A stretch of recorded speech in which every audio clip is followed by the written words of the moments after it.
Enrich money வழங்கும் investor awareness conclave second edition April 25 Anna centenary auditorium Chennai. Book now on book my show. Ticket 9 marketacademy.in. Congress மூத்த தலைவர் ராகுல் காந்தி மண்டைக்காடு பகுதியில் நடைபெறும் பொதுக்கூட்டத்தில் குமரி மாவட்டத்தில் போட்டியிடும் காங்கிரஸ் மற்றும் கூட்டணி கட்சி வேட்பாளர்களை ஆதரித்து வாக்கு சேகரித்து வருகிறார். அதனை பார்க்கலாம்.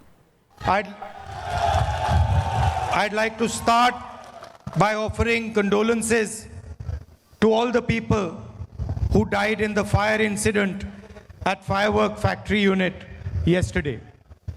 என் அருமை நண்பர்களே, இன்றைய தினம் சிவகாசி பட்டாசு தொழிற்சாலை விபத்திலே உயிர் நீத்த 23 தொழிலாளர்களுக்கு நம்முடைய அஞ்சலியை முதலில் செலுத்த நான் ஆசைப்படுகிறேன்.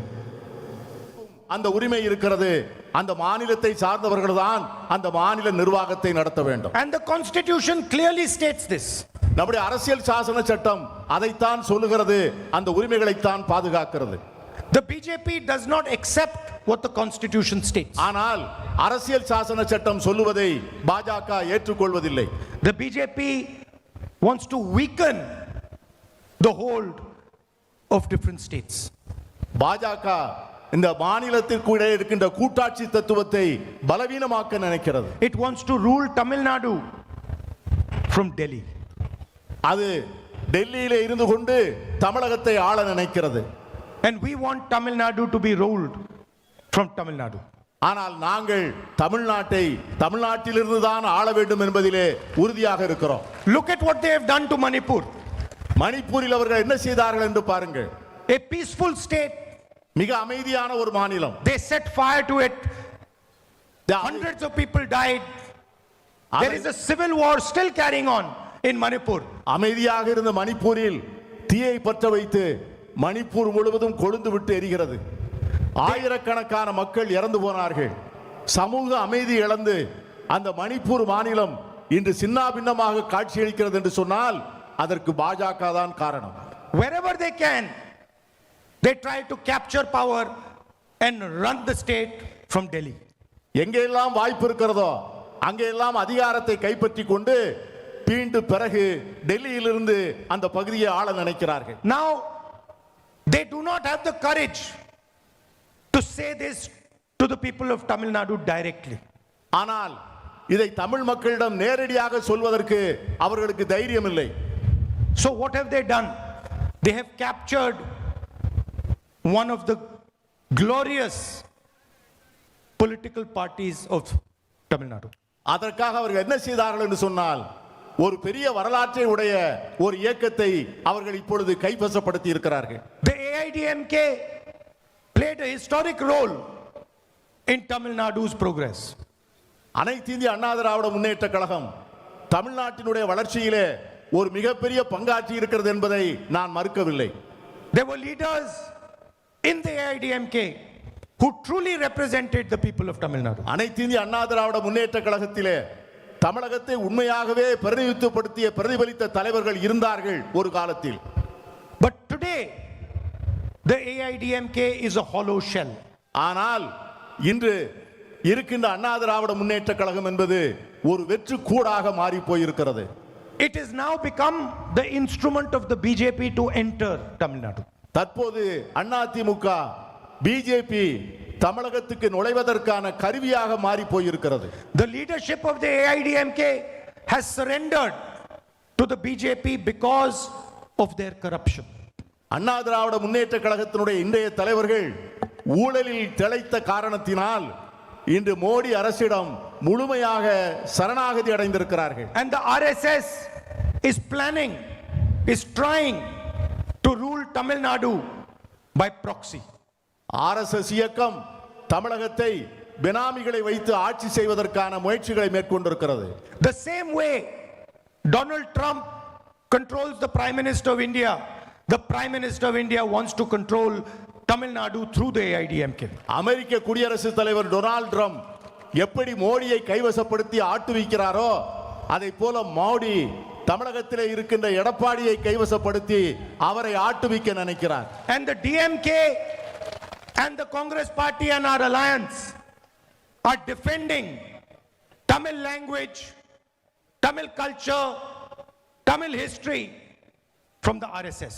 ஆனால் நாங்கள் கூட்டணி வைத்திருக்கின்ற திராவிட முன்னேற்ற கழகமாக இருந்தாலும் சரி, எங்கள் கூட்டணியில் இருக்கிற மற்ற கட்சிகளாக இருந்தாலும் சரி, நாங்கள் தமிழ் மொழியை பாதுகாப்பதிலே உறுதியாக இருக்கிறோம், தமிழ் கலாச்சாரத்தை போற்றுவதிலே உறுதியாக இருக்கிறோம், தமிழ் பண்பாட்டை சிதறாமல் கவனிப்பதிலே நாங்கள் மிகவும் உறுதியாக இருக்கிறோம். The RSS hates the idea, hates the Dravidian idea. RSS இயக்கம் அடிப்படையிலேயே திராவிட சித்தாந்தத்தையே வெறுக்கிறது. Because they know that it is the Tamils who can challenge them. அவர்களுக்கு நன்கு தெரியும் RSS இயக்கத்தின் சித்தாந்தத்தை எதிர்க்கக்கூடியவர்கள் தமிழர்கள்தான் என்பது அவர்கள் நன்கு அறிந்தது. They know it is the brave Tamil people who will resist them. அவர்கள் தெரியும் வீரமான தமிழர்கள் அவர்களை ஒரு நாளும் ஏற்றுக்கொள்ள மாட்டார்கள் என்பது அவர்களுக்கு நன்கு தெரியும். And they know that the Tamil people will never knowingly surrender to them. அவர்களுக்கு தெரியும் இந்த தமிழர்கள் ஒரு நாளும் அவர்களிடம் சரணடைய மாட்டார்கள் என்பதும் அவர்களுக்கு நன்கு தெரியும். That is why they are trying this new technique of coming through with the AIDMK. அதனால்தான் அவர்கள் இப்பொழுது புதிதாக ஒரு யுக்தியை கண்டுபிடித்து அண்ணா திராவிட முன்னேற்ற கழகத்தின் மூலம் தமிழகத்திலே வந்து கால் பதிக்க நினைக்கிறார்கள். Few days ago in Parliament, the Prime Minister did a very dangerous thing. சில நாட்களுக்கு முன்பு நம்முடைய பிரதமர் பாராளுமன்றத்திலே மிகவும் ஒரு ஆபத்தான ஒரு காரியத்தை செய்தார்.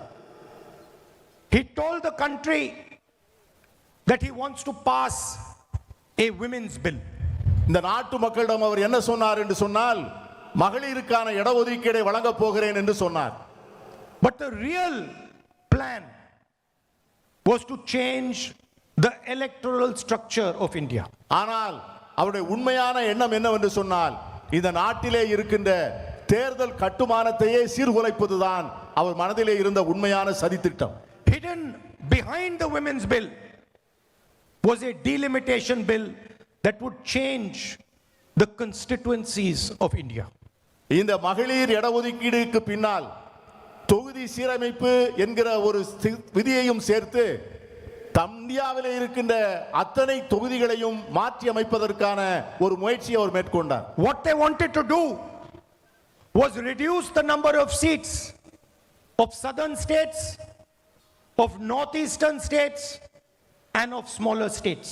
அவர் செய்ய நினைத்தது என்னவென்று சொன்னால் தென் மாநிலங்களுக்கு பாராளுமன்றத்தில் இருக்கின்ற பிரதிநிதித்துவத்தை குறைக்க வேண்டும். And fundamentally change the balance of power in India. வடகிழக்கு மாநிலங்களிலே இருக்கின்ற இடங்களை குறைக்க வேண்டும். அவருடைய ஒட்டுமொத்த ஆசை என்னவென்று சொன்னால் இன்று இந்தியாவிலே இருக்கின்ற அந்த அதிகார ஸ்திரத்தன்மையை சீர்குலைக்க வேண்டும் என்பதுதான் அவருடைய எண்ணம். And weaken the representation of South India, of Tamil Nadu, of Karnataka, of Kerala, of smaller states, Uttarakhand, Jharkhand, Chhattisgarh and of the northeastern states. அவருடைய உண்மையான நோக்கம் தமிழ்நாடு, ஆந்திரம், கேரளா, கர்நாடகம், சத்தீஸ்கர், ஜார்க்கண்ட் போன்ற மாநிலங்களினுடைய பிரதிநிதித்துவத்தை குறைத்து அவர்களுடைய பாராளுமன்ற பிரதிநிதித்துவத்தை குறைக்க வேண்டும் என்பதுதான் நம்முடைய பிரதமருடைய எண்ணம். And there is only one way to describe what they were doing. அவர்கள் செய்வதை சொல்வதற்கு ஒரு வழிதான் இருக்கிறது. And that is that it was an anti-national action. அது என்னவென்று சொன்னால் அவர் செய்ய நினைப்பது மிகப்பெரிய தேச விரோத செயல். It is an action against the union of states. இந்த ஒன்றுபட்ட இந்தியாவுக்கு எதிராக அவர் செய்கின்ற சதி. And that is why we stopped it and we defeated the bill in parliament. அதனால்தான் அதை பாராளுமன்றத்திலே தடுத்து நிறுத்தினோம், அந்த மசோதாவை தோற்கடித்தோம். And we will continue to defeat any bill that tries to take away representation of anybody in our country. இன்று மட்டுமல்ல இனி எந்த காலத்திலும் இந்த மாநிலங்களுடைய பிரதிநிதித்துவத்தை குறைப்பதற்கு மோடி அரசு முற்படும் என்று சொன்னால் அதை ஒவ்வொரு முறையும் தோற்கடிப்போம், அந்த சதியை ஒவ்வொரு நேரத்திலும் வீழ்த்துவோம். Tamil Nadu has shown a progressive vision to the rest of the country. Tamilagam India முழுமைக்கும் ஒரு முற்போக்கான பார்வையை தந்திருக்கிறது. Your politics has been historically rooted in social justice. உங்களுடைய அரசியல் என்பது வரலாற்று பூர்வமாக சமூக நீதியிலே கால் பதித்தது. You have the midday meal program, you have leaders in women's, you are leaders in women's education, in employment, and Tamil Nadu and the people of Tamil Nadu are benefiting from this. இந்த தமிழ்நாட்டில்தான் மதிய உணவு திட்டம் வந்தது. இங்கேதான் பெண்களுக்கான பாதுகாப்பான சட்டங்கள் நிறைவேற்றப்பட்டன. இங்கேதான் பல்வேறு முன்னேற்றத்தை தருகின்ற பல சட்டங்கள் தமிழகத்திலே தான் முதலாக நிறைவேற்றப்பட்டன. And I'm happy to say that the DMK, our alliance, and Mr. Stalin are continuing down this path. நான் மிக மகிழ்ச்சியாக சொல்லுகிறேன், மனநிறைவோடு சொல்லுகிறேன், திராவிட முன்னேற்ற கழகமும் நம்முடைய முதலமைச்சர் ஸ்டாலின் அவர்களும் இந்த பணிகளை இன்னும் தொடர்ந்து செய்து கொண்டிருக்கிறார்கள் என்பதை நான் மகிழ்ச்சியோடு சொல்ல ஆசைப்படுகிறேன். In the last 5 years, the government of Tamil Nadu had a fantastic CM breakfast scheme for children across the state. கடந்த 5 ஆண்டுகளாக பள்ளியிலே படிக்கின்ற குழந்தைகளுக்காக ஒரு மாபெரும் திட்டத்தை தமிழக அரசு நிறைவேற்றி இருக்கிறது. And also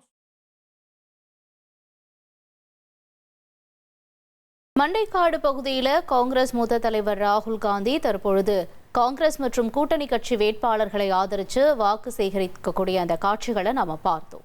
Enrich Money வழங்கும் investor awareness conclave second edition April 25 Anna centenary auditorium Chennai. Book now on book my show, ticket 9, marketacademy.in.